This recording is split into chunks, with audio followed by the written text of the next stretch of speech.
Hello, everybody. My name is Riley Satrowski, and I work here at ABC Academic Medical Center. So I'm just going to break down kind of where we sit financially, to kind of go over where we see financial threats, and then also to kind of go over on if we can afford to have an electronic medical record, as we all know that would really help us on our patient care. But we got to kind of look behind the scenes to see if we are able to purchase this or if we are not. So let's just kind of jump right in. So, the introduction, no matter how high on the pyramid, on the healthcare pyramid, I should say, we sit, there's always going to be something that knocks us down. That's kind of like anything that can happen. It's kind of like Murphy's Law. If something will happen or something will go wrong, it will. As an academic medical center, we do sit at the top. We sit there due to our prestigious brands and flawless reputation. Our flawless reputation comes from the fact that we do have the resources and the staff to ensure that we are giving the best patient care, and also being able to teach, our students.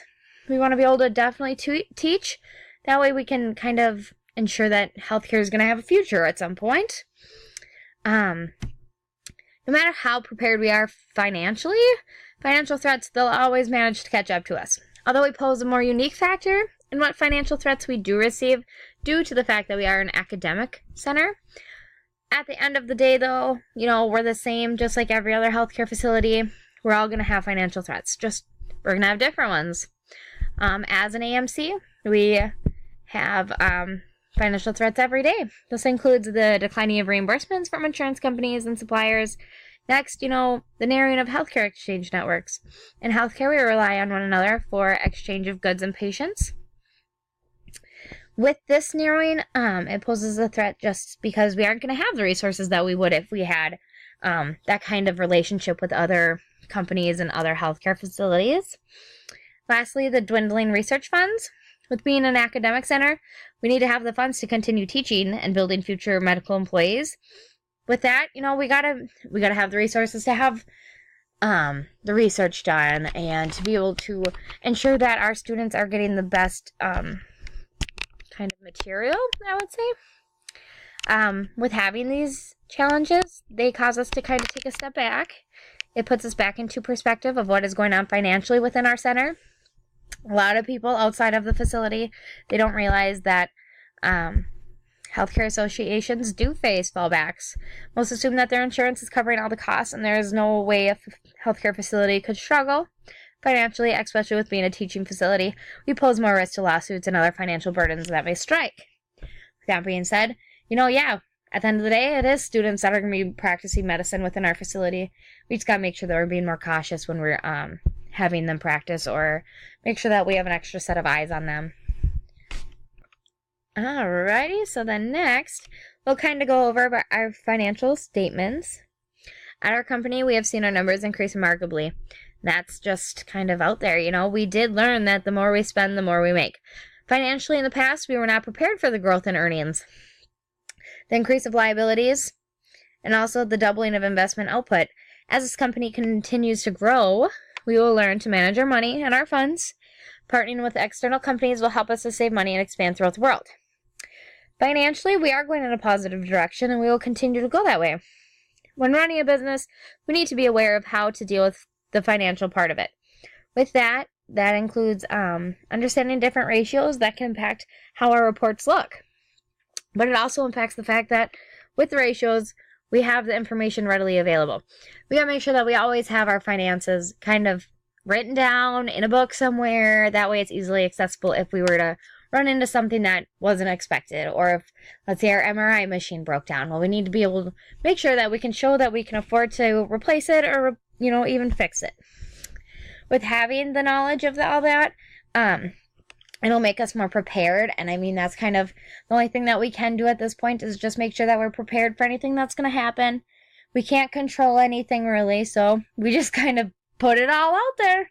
Make sure that way every scenario we ran through, everything that could go wrong, we're prepared for.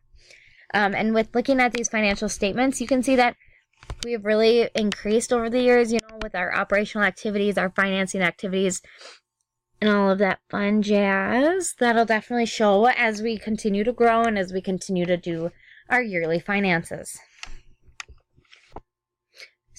So next, we'll go over the findings of capital management influences. There are many different aspects of a company that can influence our funds. Knowing what they are can make a world of a difference when running a business smoothly. Sorry, my graphs kind of look a little wonky. They weren't doing what I was wanting them to do. So first, we can talk about the liabilities. So as we can see in 2016, we had the least amount of liabilities. The lower the amount of liabilities, the better we will be, because that's kind of more of a future thing that can build up. 2017, we had a lot more liabilities than we did in 2016, as we can see. And that jump kind of did make a big difference on how our scales would look today. But then when 2018 hit, it went down a little bit, which is always a good thing. We always want to keep our liabilities smaller just because of the risk that they do pose. Our total assets, now that's a number that we do want higher. So, as you can see in 2016, we were pretty up there, so I would say 2016 looked pretty good for us just because of the low amount of liabilities and the higher amount of assets. 2017 was a really hard year for us.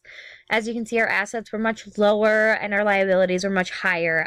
That's not something that we want. We always want to kind of sit higher on our assets than we do on our liabilities. And then lastly, like 2018, we look so amazing when it comes to our assets. That's over 100,000 million more, which is amazing. And then having our liabilities go down a little bit, well, as I said, that's just great all around. So we can kind of keep on going. So this is just kind of the findings of capital management, kind of continued. So working capital management refers to a company's managerial accounting strategy designed to monitor and utilize the two components of working capital, current assets and current liabilities, which we had just gone through on the past slide. So those are to ensure the most financially efficient operation at the company. The primary purpose of working capital management is to make sure that the company always maintains sufficient cash flows to meet its short-term operational costs and short-term debt obligations. So just kind of to clarify this, the main difference between assets and liabilities is that assets provide a future economical benefit, while liabilities presents a future obligation.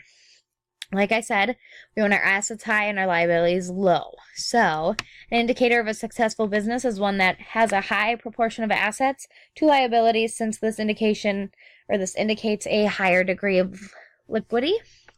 So, like I said, 2018 is kind of where we're sitting the most comfortable, because yes, we are much higher on our assets and much lower on our liabilities, whereas 2017 we are just kind of a mess. I mean, come on. So, as you can see, we will kind of just keep on chugging here. So, with all of that being said, 2018 has kind of been a great year for us. And so currently where I do sit is I do feel like that we would greatly benefit from electronic medical record. As the numbers showed, we are on the uprise and are continuing to have more funds come into our company. And if we keep going like we did in 2018, I don't see a financial problem with having an electronic health record. Though it may be scary because, yes, the electronic health record, we are looking at $1.4 billion. And yes, that is a chunk of change. So it is scary looking at the cost of it now. But over time, it will pay for itself, as well as it'll continue to bring in revenue. So not only is it going to help pay for itself, but it's also going to, in the future, just think how much more money it'll bring in, because we aren't going to be dealing with paper or any of that fun stuff. So looking at the overall finances of our company, we are able to now purchase an electronic health record program. So we can look into getting the cheaper versions. I mean, we don't want to go to like the scums, but also we want to have a program that's going to work and that we're going to have the least amount of problems with. So with the implementation of the electronic health record, it can help hospitals and patients to reduce some redundant tests, physician order errors, and also medication errors. As an electronic health record, it can also reduce paper, which I had said, we're not spending $1.3 billion on paper. We're now spending it on just one program that's $1.4 billion instead of every year having that same cost. Computer applications can also send alerts about patient allergies, drug interactions, and monitoring of drug levels. So that's just going to help with our overall patient care. Sometimes when you're writing in a chart, you don't see things that you would see otherwise if it's like flashing in your face or anything like that. So we want to make sure that we are having that kind of extra flag just to make sure that, like I said, we are having the best patient care possible. In addition to reducing medication errors, electronic health records, they drive hospital savings on total drug costs up to 15% annually by means of clinical decision support and recommending alternative drugs and alternative dosing regimens. So not only are we saving ourselves money, but we're also saving our patients money. If a brand drug isn't covered, it'll flag that we need to do a prior authorization, and it'll also just kind of help us to be aware of everything that's going on. And also just kind of saving that extra amount of money. It's good for us. It's good for our patients. So happy life, happy wife, all that fun jazz. And also, an electronic health record has many benefits, which we'll go over in just a couple minutes.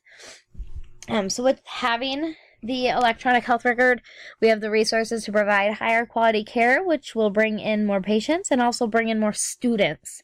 You know, we're going to have that we're going to have that kind of step above. We're going to have that everything's electronic now. We don't have the mistakes of, oh, I forgot to pull someone's chart. Oh, we got to have John Doe go over and pick up this person's chart because, well, we forgot to get it. And so that's going to kind of definitely help.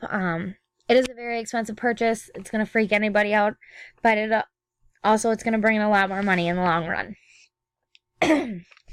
So then, some of the financial benefits of an electronic health record.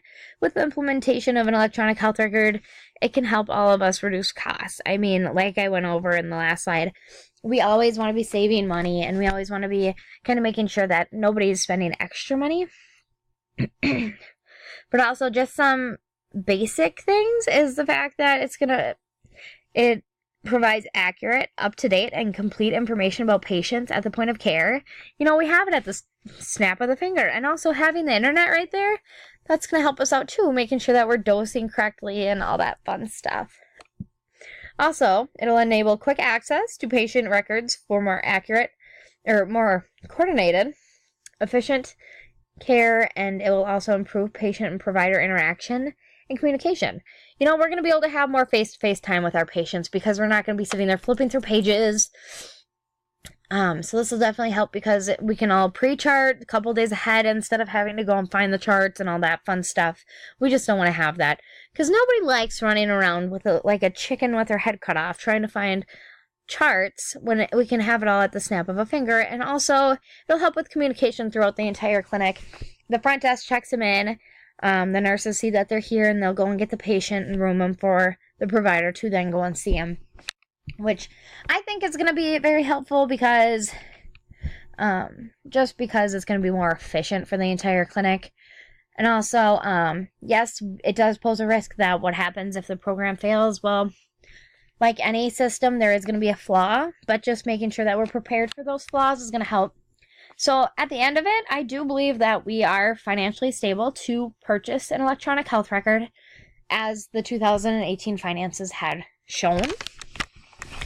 So just kind of to summarize everything kind of up, as a company, we have grown remarkably. And like I said, that's all shown through the numbers. That's not just something I'm saying. That's something that is a fact. And we'll continue to grow up from here. You know, we've been building our knowledge on how to run smoothly and how to put everything together. Although financial threats, they will always be a part of us. The biggest thing we can do is be prepared. And like I will stress this day in and day out, yes, we need to be prepared for anything that can go wrong. Making sure that we're training and also just making sure that we're ethical with everybody. We want to make sure that our clinic is just a step above everything else around us. And lastly, it does sound like a lot of money, but in the long run, it will not only pay for itself, but it'll also bring in funds. And as a academic medical center, money is always going to be an issue just because we are supporting a lot more staff than other clinics, and we just got to make sure that we're on top of that. So, yes, it was really nice to be able to meet with all of you and go over this. And if you guys have any more questions, feel free to reach out to me. My email and everything else will be added into the slideshow. So, yep, like I said, any questions or concerns, please feel free to reach out. Otherwise, have a good day. All right, thank you. Bye-bye.